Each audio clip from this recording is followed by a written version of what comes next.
शिशु मानक पई सरकार विभिन्न प्रकार नियम प्रणयन करचंती। शिशु मानक सुरक्षा तथा तांकर पाठ पढ़ा ए बाबदर सरकारी तहबिल कोटी कोटी टका वर्ष को खर्च होउची। तो किंतु ग्राउंड रे यार किछि विपरीत वर्तमान देखियो मिलुची। आमे अछु भद्रक जिला चांदबाली ब्लॉक अंतर्गत विजयनगर पंचायत जो जगह वर्तमान रही है 2 नंबर वार्ड अंतर्गत पिठियासंड गाँ।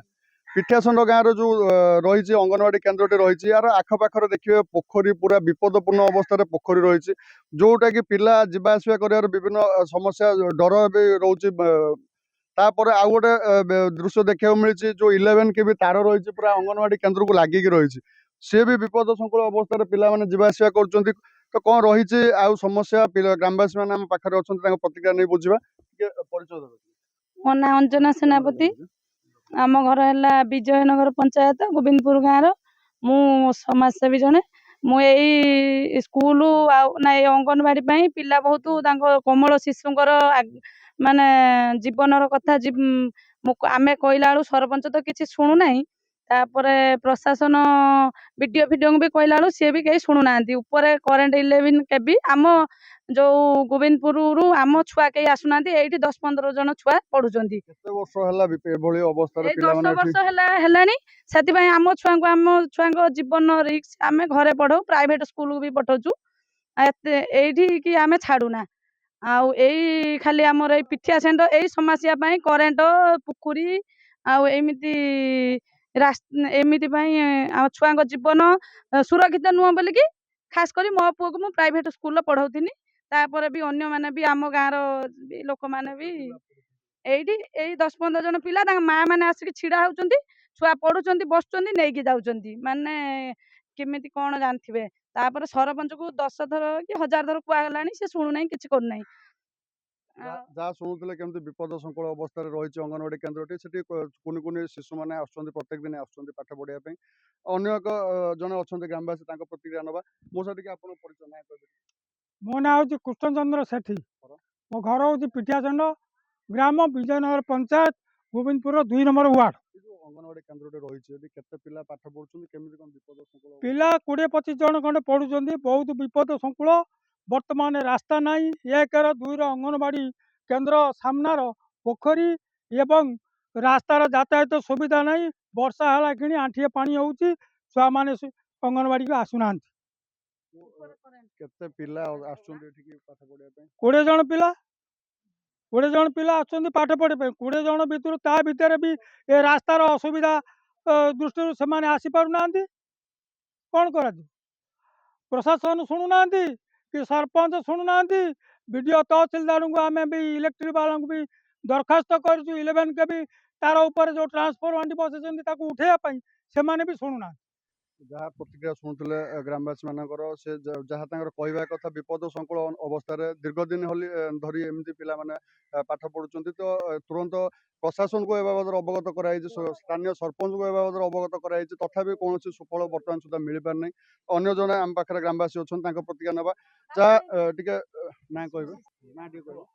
मो ना सावित्री थाटई घर पिठिया विजयनगर पंचायत। कौन केमती पिला माने पिला मैंने बहुत असुविधा पढ़ुंट रास्ता घाट नहीं पाखर पोखरी 11 केवी तार यही असुविधा पिला भी आसी पारना। गोटे घर भीतर रोषे चलती से घर भीतर पाठ पढ़ा से घरे रोषे होची से घरे पाठ पढ़ा होची करेन्टर सुविधा भी नहीं फैन फैन दिया है नहीं। गरम दिन छोट छोट छुआ मैंने गरम हो प्रबल गरम छुआ मैंने झाड़ भी बुड़ुंट बाहर आनिक ठिया कर बसौं।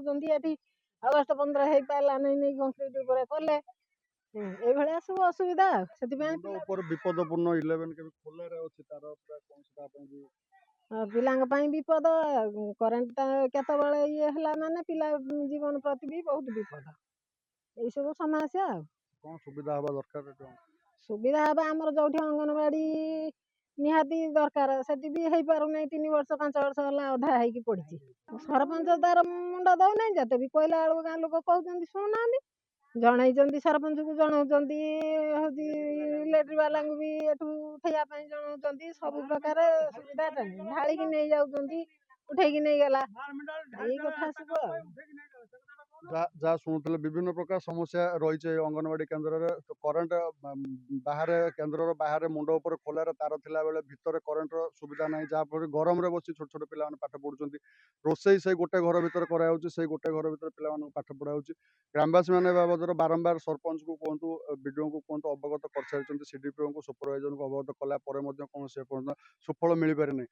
ଅଙ୍ଗନବାଡି କେନ୍ଦ୍ର ପ୍ରଥମ ଅସୁବିଧା ହଉଛି ଆମର ଅଙ୍ଗନବାଡି ଘର ହେଇନି।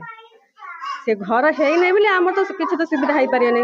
ଆଜବେଷ୍ଟ ଘର ପ୍ରଥମ ଗରମ ବି ହଉଛି, ବର୍ଷା ହେଲେ ଆମର ତ ଆଜବେଷ୍ଟ ଘର ଟିକେ ଫୁଟା ରହୁଛି, ପାଣି ଟିକେ ଟିକେ ଗଳୁଛି। ଆମେ ତ ଛୁଆଙ୍କର ସବୁ ବହି ରଖୁଛୁ, ସେ ବହି ବୁଦା ହେଇଯାଉଛି, ଖାଦ୍ୟ ବି ସବୁ ନଷ୍ଟ ହେଇଯାଉଛି। ଚାଉଳଠୁ ଆରମ୍ଭ କରିକି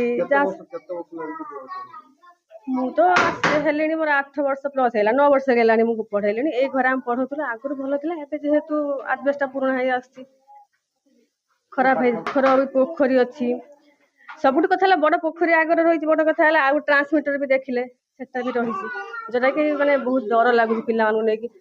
ଘଡଘଡି ଚଡଚଡି ହେଲା ବେଳକୁ ଆମକୁ ଡର ଲାଗୁଛି, ଆମେ ସାମ୍ନା ଘରକୁ ନେଇକି ପଳେଇ ଯାଉଛୁ ପିଲାଙ୍କୁ, ଆମେ ସାମ୍ନା ଘରକୁ ନେଇକି ପଳେଇ ଯାଉଛୁ। ଘଡଘଡି ଚଡଚଡି କାଳେ କରେଣ୍ଟ ଟା ପାର୍କିଂ କରିକି ହଁ ଗୋଟେ ଘର ଭିତରେ ରୋଷେଇ ବି ହଉଛି।